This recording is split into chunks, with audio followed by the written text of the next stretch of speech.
We're back on Perspectives. If you've just joined us, we're continuing to unpack our top story tonight. UN Secretary-General Antonio Guterres is raising the alarm after US President Trump decided to cut funds to the body's Relief and Works Agency, otherwise known as UNRWA, following through on his threats to penalise the 128 countries which voted against his Jerusalem declaration at a UNGA conference last month. It's yet another blow to the Trump administration's fast deteriorating relationship with the Palestinian Authority after the White House also threatened to shut the PLO's offices in Washington for its refusal to hold peace talks with Israel.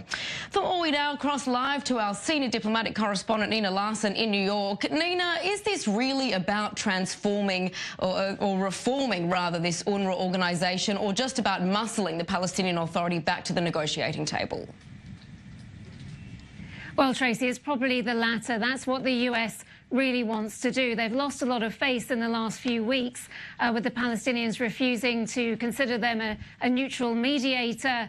And Jason Greenblatt is in the region at the moment trying to persuade them to reconsider. This was an initiative backed by Nikki Haley. She wanted to pull all the funding from this UN agency, but she was tempered by Rex Tillerson, who managed to get Trump's ear on this, reasserting his role as Secretary of State and holding back half a bit for reserve. And that's very key. That's still a bargaining chip for the United States. The US really wants to insert itself again as the chief interlocutor in this process. But as you can see, Palestinians are very resistant to that at the moment. Certainly. And why did Nikki Haley take such a staunch approach, despite advice not only from Tillerson but also from Israel? Well, this is Nikki Haley's style. She's taken a very tough stand at the United Nations. She's really been an advocate for Israel, and she's really succeeded in much of her initiative there. She has made sure that those periodic Middle East meetings are no longer just focused on the Palestinian issue. She's really brought Iran's activities in the region to the fore. She's taken to task Lebanon as well, and Hezbollah and all those Iranian proxies across the region. But this is the issue that's very, very important to her. She's stood very firmly with Israel at the United Nations, and she's just taken a very characteristically tough stance. All right, Nina Larsen, thank you for that insight. Now joining me from Washington, D.C., Middle East and geopolitical analyst Matthew Brodsky. Matthew, thanks for having you always with us here on Perspectives. Now, if Trump is trying to put pressure on the Palestinian government, is he going about it the right way? Why not simply cut funding to the Palestinian Authority rather than UNRWA? Well, I don't think he wants the Palestinian Authority to completely collapse, but he has been going about the peace process in a completely new way, which is something that's actually good for the United States and I believe good for Israel. I mean, the fact is UNRWA is set up as an organization to perpetuate the conflict and to keep it going. And it's obviously it manages its money very poorly. So the U.S., by withholding for now some of the money, which it said it could pay later, UNRWA has been mismanaging, not spending it well. So they need to, first of all, if they're going to be an effective organization, which given its mandate is very difficult to do, then at least it should manage what it's doing properly, number one. Number two, why should the United States be giving charity away if a group is not willing to play within the realm, within the peace process? But Matthew, we know that UNRWA provides aid to Palestinian refugees in countries also like Jordan, Lebanon and Syria. These countries are already struggling, and in fact Jordan and Lebanon are particularly easy countries to destabilise. So if this move puts additional pressure on these governments, is this what Trump wants, to destabilise the entire region? Well, the region's doing just fine on its own as far as destabilization is concerned, regardless of the Palestinian issue. But there already is a UN agency that exists that's for every other type of refugee on Earth, except for the Palestinians. So, of course, UNRWA could be folded into that program.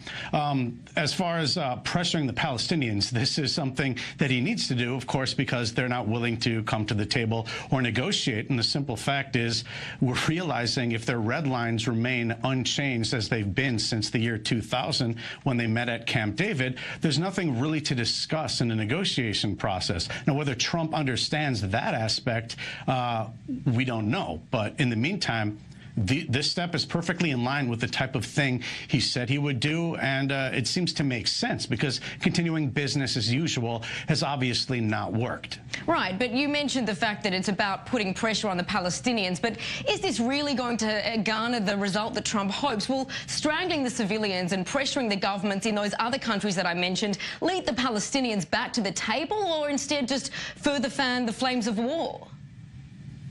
Well, look, the fact is nothing was actually going to bring the Palestinians back to the table right now. And, of course, one could then take an issue with whether it's worth trying to pursue some grand peace strategy with the Israelis and Palestinians right now from an American perspective. But, I mean, the fact is the Palestinian Authority is not set up to negotiate. Their entire everything that they educate for, everything that they have been working toward is to avoid taking any form of personal responsibility, to avoid compromise, and to avoid saying yes in negotiations. So their plan is to internationalize the conflict to the extent they possibly can. Abbas is in a really tough situation as the Palestinian president because he doesn't want to lean in toward Hamas. He doesn't want an Islamist takeover, but he himself can't actually bring himself to make the compromises. So the best thing he can do is to hit a pause button politically around him and in the Arab world to the extent he can. And what fits that description best is literally trying to call this European conference, trying to get together the international community to act as mediator, which, again, will prevent them from negotiating and compromising, but it keeps the situation paused, more or less. Okay, but then, you know, we've seen things like situations like this unfold before where extremist groups look to benefit from this, like Hamas and Hezbollah operating, as we know, across the region, but specifically Iran, Lebanon and Islamic Jihad. Could they use this as a means to recruit against the states and Israel and in fact, not be a move in Israel's best interest?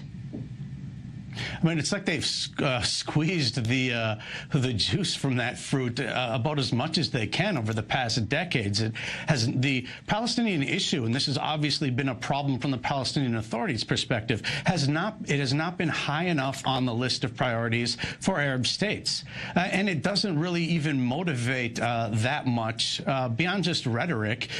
Specific Islamist groups, whether you're talking Syria, Iraq, or Afghanistan. So I don't think it's going to galvanize the region any more than it already has been. There are specific local concerns that each of these places have in the states of the Middle East, and the Palestinian Authority is just not high on the list. So I think there's a very limited risk in America's approach. All right, well, we'll wait and see how it plays out. Middle Eastern geopolitical analyst Matthew Brodsky, as always, great to have you here on Perspectives.